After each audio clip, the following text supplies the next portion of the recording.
اعوذ باللہ السمیع العلیم من الشیطان اللعین الرجیم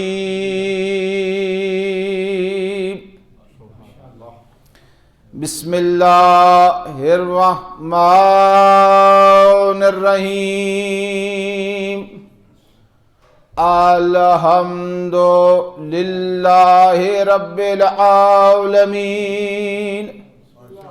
تبارک الذی نزل الفرقان علی عبدہ لیکون للعالمین نذیرا الذی لہ خلق السماوات والارض ولم یتخذ صاحبۃ ولا ولدا وَلَمْ يَكُنْ لَهُ شَرِيكٌ فِي الْمُلْكِ وَخَلَقَ كُلَّ شَيْءٍ فَقَدَّرَهُ تَقْدِيرًا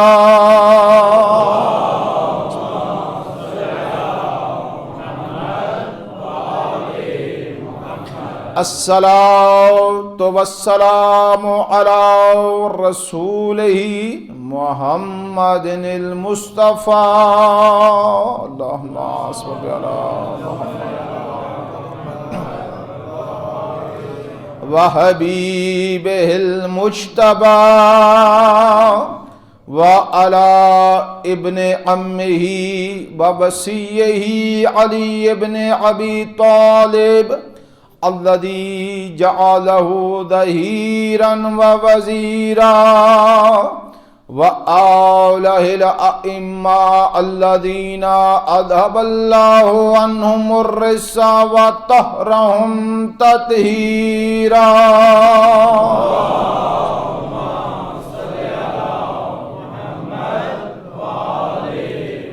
الذين من ولاكم نجا ومن عداكم سيصلى سعيرا وَلَعَانَةُ اللَّهِ عَلَىٰ أَعْدَائِهِمْ أَجْمَعِينَ أَمَّا بَعْدُ فَقَدْ قَالَ الْإِمَامُ النَّقِيُّ عَلَيْهِ السَّلَامُ فِي زِيَارَةِ جَامِعٍ كَبِيرٍ مَنْ وَلَاكُمْ فَقَدْ وَالَى اللَّهَ وَمَنْ عَدَاكُمْ فَقَدْ عَادَ اللَّهُ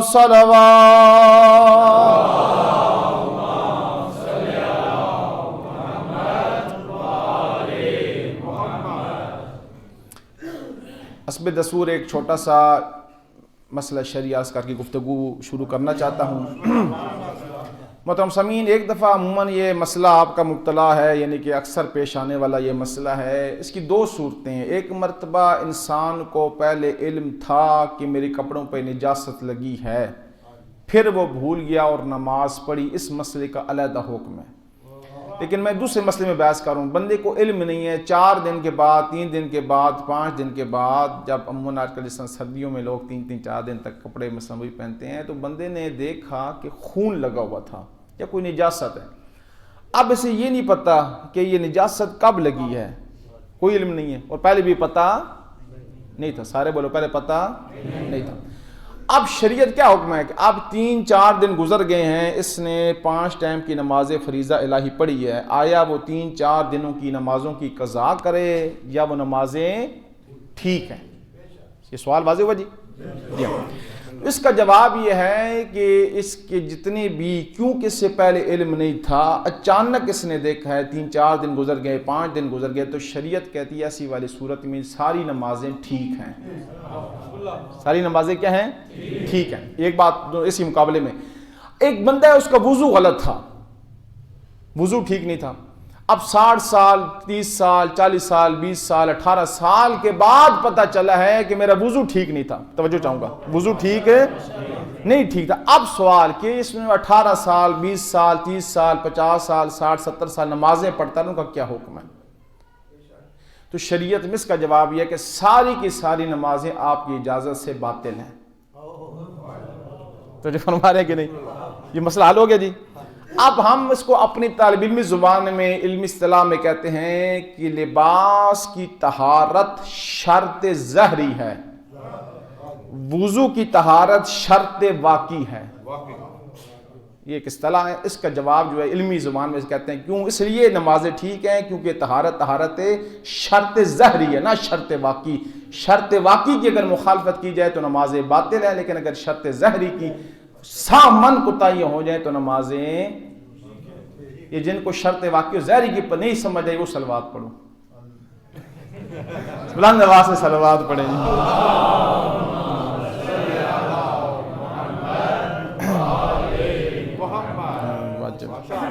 اجازت ہے گفتگو شروع کی جائے. یہ 3 رجب المرجب کو بھی ایک گفتگو ہم نے اسی ضمن میں شروع کی تھی کیونکہ ٹائم اتنا نہیں تھا. اس نے بھی معذرت تھوڑا سا میں طولانی پڑ گیا، گھنٹہ گفتگو کی، لیکن وہ موضوع ایسا تھا اس کو میں سمیٹ نہیں پایا. تو کچھ اب آپ کی خواہش تھی کہ اسی موضوع کو آگے بڑھایا جائے، تو لہٰذا جو نہیں تھے وہ جو حاضر تھے ان سے پوچھ لیں. اب سارا تو میں ریپیٹ نہیں کر سکتا جو کچھ تھا، تو جہاں سے چھوڑے تھی گفتگو وہیں سے میں شروع کرنا چاہتا ہوں. زیارت جامعہ کبیرہ ایک میرے مولا امام نقی علیہ السلام کا ایک اللہم صلی ایک عظیم باب ہے معرفت امامت کے لحاظ سے. میرے مولا امام نقی علیہ السلام نے دنیا والوں کو بتایا ہے کہ امام کون ہوتا ہے. امامت کے سلسلے میں گفتگو کی. آپ اس کو گھر جا کر ہر روز کوشش کریں تلاوت کریں، ورنہ ترجمے کے ساتھ پڑھیں. اس میں کیا کیا معارف ہیں وہ ہم نے مقدمتاً 3 رجب کی مجلس میں عرض کیے تھے. بہت سے معارف تھے، وہ گزر کے جو نتیجہ دینا چاہتا تھا، جہاں تک میں لے کے آنا چاہتا تھا وہاں تک گفتگو ختم ہوئی، لیکن اسی سے آج بڑھا کر میں آپ کو نتیجہ دے کر گفتگو ختم کرنا چاہتا ہوں. تو ارشاد فرمایا کہ من ولاکم فقد وال اللہ، جس نے بھی آپ چہاردہ انوار الہیہ کی ولایت سے تمسک کیا اس نے اللہ کی ولایت کو لے لیا. ومن عداکم فقد عدا اللہ، جس نے آپ سے دشمنی کا اعلان کیا، اغیار کی ولایت کا دامن تھام لیا، اس نے اللہ سے دشمنی کا اعلان کر دیا. ٹھیک ہے. پھر فرمایا ومن حبکم فقد حب اللہ، جس نے آپ سے محبت کی اس نے اللہ سے محبت کی. فمن ابغضکم فقد ابغض اللہ، جس نے آپ سے بغض رکھا اس نے اللہ سے بغض رکھا. تو اسی ولایت کے سلسلے میں گفتگو ہم کر رہے تھے. تو اس جگہ پہ پہنچے تھے، ایک آیہ مجیدہ 2-3 تلاوت کی تھی، اور جہاں پر گفتگو کی تھی کہ ایک مشہور و معروف آیہ مجیدہ کہ جس میں ذات حق ارشاد فرما رہا ہے انما ولیکم اللہ والرسولہ والذین آمنوا الذین یقیمون الصلاۃ ویؤتون الزکاۃ وہم راکعون. انما، میں جلدی سے گزر رہا ہوں، ایک تھوڑا سا آپ کے اذہان لانا چاہتا ہوں، گفتگو کو ملانے کے لیے میں نتیجہ دینا چاہتا ہوں. فرمایا انما عربی میں کہتے ہیں حصر کو. یہ اس حصر تو واضح ہے نا، یعنی اگر میں کہوں کہ آج راول پنڈی میں فقط اور فقط جشن ہے تو مسجد زہرا میں ہے، اس کا کیا معنی ہے؟ کہیں اور جشن ہے؟ سارے بولو کہیں اور جشن نہیں ہے. اس کو جب عربی میں استعمال کیا جاتا ہے تو مختلف کلمے ہوتے ہیں، ان میں سے ایک کلمہ ہے انما کا، حصر ہے. اب توجہ بھائی، یہاں سے حصر ہے یعنی کیا؟ ذات حق کیا ارشاد فرما رہا ہے؟ دنیا والوں کو بتا رہا ہے کسی غیر کی ولایت نہیں، ولایت ہے تو فقط مجھ اللہ کی ولایت ہے. حصر ہے یعنی کسی کی ولایت نہیں. یہ جو نا آپ یہاں بھی عرض کروں نا، یہ عموماً ہمارے ذہن میں ہوتا ہے کہ جو بیٹی ہوتی ہے لڑکی، باقرہ بک، جس کی بھی شادی نہ ہو، باپ کی ولایت اس کے اوپر ہے، یعنی باپ کی اجازت کے بغیر وہ شادی نہیں کر سکتی. یہ ولایت فقط بیٹی تک ہے. کہیں اور ولایت ہے کسی اور کی بیٹی پہ؟ بس یہ. اگر ولایت فقیہ ہم کہتے ہیں کو مجتہد کہتے ہیں، اس کی ولایت محدود ہے ایک. ہم بحث کریں اس کی جس کی ہر چیز پہ ولایت ہے.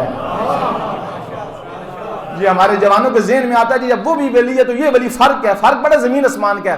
کہاں ریت کے ذرے کی ولایت، کہاں اللہ کی پوری مخلوق کی ولایت. سمجھ آئے؟ یہ حصر ہے. انما ہے نہیں، اللہ فرما رہا ہے تو فقط ولایت مجھ اللہ کی ہے، میرے غیر کی ولایت ہی نہیں ہے. اب تو جو اس کے بعد فرمایا والرسول، جو ولایت مجھ اللہ کی تھی وہی ولایت میرے رسول کی، کوئی فرق نہیں ہے. پھر فرمایا والذین آمنوا الذین، وہ افراد جنہوں نے رکوع کی حالت میں زکوٰۃ دی. یہاں پہ بڑے معارف ہیں، اگر رکوع تو پوری مجلس چلے جائے گی، میں گزر رہا ہوں، میں نتیجہ دینا چاہتا ہوں ان کی ولایت. اب توجہ، علامہ طباطبائی تفسیر المیزان، بہت بڑے ہمارے عظیم عالم، جن کے سنیوں نے اعتراف کیا ہے اگر 100 سال تک کوئی تفسیر نہ لکھی جائے میزان کافی ہے، تفسیر میزان کافی ہے۔ اتنے بڑے عظیم عارف، ان کے شاگرد ایت اللہ جوادی عامری حفظ اللہ جو بھی تفسیر کا درس دے رہے ہیں، جن کے 150 جلدوں میں تفسیر آئے گی، تو جو فرما رہے ہیں ان بزرگان نے کہا، انہوں نے کہا اگر توجہ بھائی رسول امیر المومنین یعنی ان چہاردہ انوار الہیہ کی ولایت اور اللہ کی ولایت میں کوئی فرق ہوتا، اللہ اس آیت میں ذکر فرماتا، ان کو سمجھا زبان سے تہی چاہ رہا ہوں، نتیجہ تب دوں گا جب میرے ساتھ دو گے، مقدمے باندھ رہا ہوں کہ جو ولایت اللہ کی وہی ولایت رسول کی، جو ولایت رسول کی وہی ولایت امیر المومنین سے امام زمانہ تک، فرمایا پوری کے پوری ساری وہی ولایت ہے۔ اس لیے ہر معصوم نے فرمایا ولایتنا ولایت اللہ، ہم 14 کی ولایت اللہ کی ولایت ہے، کوئی فرق نہیں ہے، ٹھیک ہے۔ اور اس ولایت کو اب اللہ نے قرآن میں کیا فرمایا، کا بیتی، کعبہ میرا گھر ہے، اللہ کعبے میں رہتے ہیں، کا روحی نفخت فیہ من روحی، آدم کے پتلے میں ہم نے اپنی روح کو پھونکا، اللہ کی روح ہے، کبھی روح کو اپنی طرف نسبت دے رہا ہے، توجہ چاہوں گا، کبھی کعبہ کو کہتا ہے بیتی میرا گھر، پالنے والا تو لا مکان، تیرا جسم ہے ہی نہیں، تیرا وجود ہے، جسم کو مکان کی ضرورت ہوتی ہے، تیری ذات بسیط ہے، مرکب نہیں ہے مکان کی، پھر کیوں کہا بیتی، تیری روح نہیں، تو نے کہا روح ہی میری روح، کیوں کہا، کہ سمجھو اتنا بڑا کعبہ تھا، مجھے فخر ہے کہ میں کہوں یہ میرا گھر ہے، تو یہ فرما رہے ہو کہ یہ میرا گھر ہے، اسے فرمایا روحی، روح اتنا عظیم مقام ہے کہ روحی میری روحی، اس سے ہم اپنی زبان میں تعلیم کہتے ہیں کہ یہ نسبت اشراقیہ ہے، اضافت اشراقیہ، بس یہ علمی اصطلاح میں سے کہتے ہیں۔ اب یہاں پر اللہ نے فرمایا جس طرح کعبہ کو توجہ بھائی اپنی طرف نسبت دی، روح کو اپنی طرف نسبت دی، کہ اسی طرح یہ 14 اتنے میرے قریب ہے، کوئی فرق نہیں، میری ولایت ان کی ولایت ہے، ان کی ولایت مجھ اللہ کی ولایت ہے۔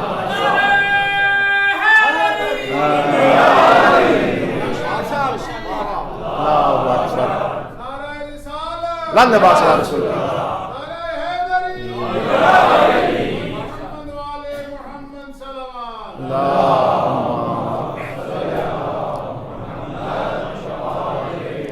مجھے فرما رہے ہیں میں بڑا آپ پہ راضی ہوں، یہ مقدموں تک اللہ کرے میں ٹائم ہی میرے پاس قلیل ہے، جہاں تک یہ مقدمے باندھ رہا ہوں وہ نتیجہ میں آپ کو دے سکوں، کیونکہ آج اگر رہ گئی پھر مشکل ہو جائے گا، کیونکہ بار بار موضوع مشکل ہو جاتا ہے۔ تو جو اس ولایت کو سمجھیں، آج تک خدائی قسم دنیا والوں نے اپنوں کی بات کرو، اغیار کو تو چھوڑیں، اپنوں نے کسی نے پتہ ہی نہیں چلا ولایت ہے کیا، قرآن کی آیات پڑھتے ہیں، روایات پڑھتے ہیں، نہیں سمجھ آئی ولایت ہے کیا، کیا چیز ہے ولایت کا نام، کوئی بھئی اس بات کو سمجھے، کوئی ولایت یعنی جتنی بھی لامحدود ولایت ہے، نہ طول میں ہے نہ عرض میں، ولایت مطلقہ فقط ان 14 انوار الہیہ کے پاس ہے۔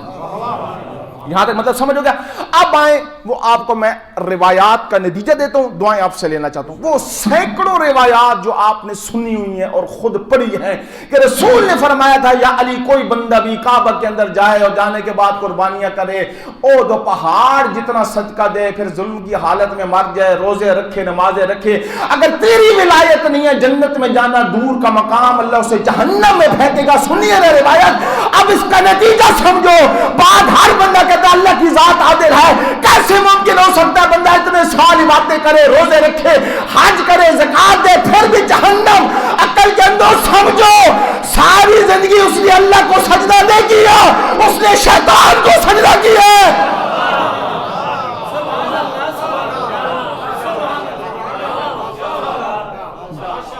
میں بہت گفتگو ایک عظیم سے کرنا چاہتا ہوں، کیوں اس نے اللہ کو سجدہ ہی نہیں کیا؟ جب اس نے علی کی ولایت کو چھوڑا تو وہ شیطان کی ولایت میں داخل ہوا۔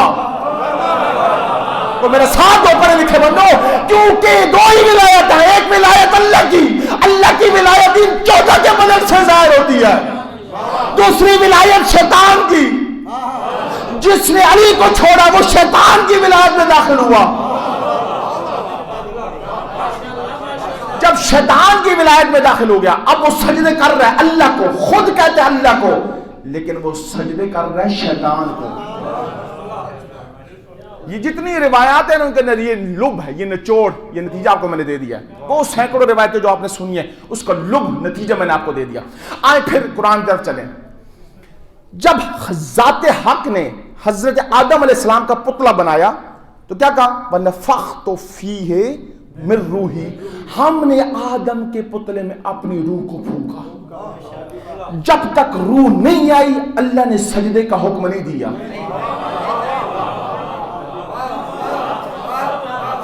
جب روح آئی پھر حکم ہوا۔ کعبہ بھی، توجہ چاہوں گا، کعبہ میں بھی جب تک اللہ کی روح نہیں آئی، وہ بت خانہ تھا، جب روح آئی پھر سجدہ ہوا۔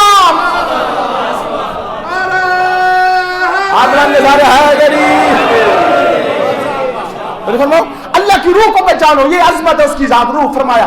اب توجہ، پھر کیا ہوا؟ اللہ نے حکم دیا ملائکہ کو سجدہ کرو۔ قرآن کیا کہتا ہے؟ ملائکہ نے پوچھا، فوراً سجدہ نہیں کیا، پوچھا پانے والا اس میں کون سا جوہر ہے جو ہم میں نہیں ہے؟ فرمایا انی اعلم ما لا تعلمون، جو میں جانتا ہوں وہ تم نہیں جانتے۔ ملائکہ نے فوراً پڑھ کے کہا پالنے والا وہ ہمیں بھی جانوا جو ہم نہیں جانتے۔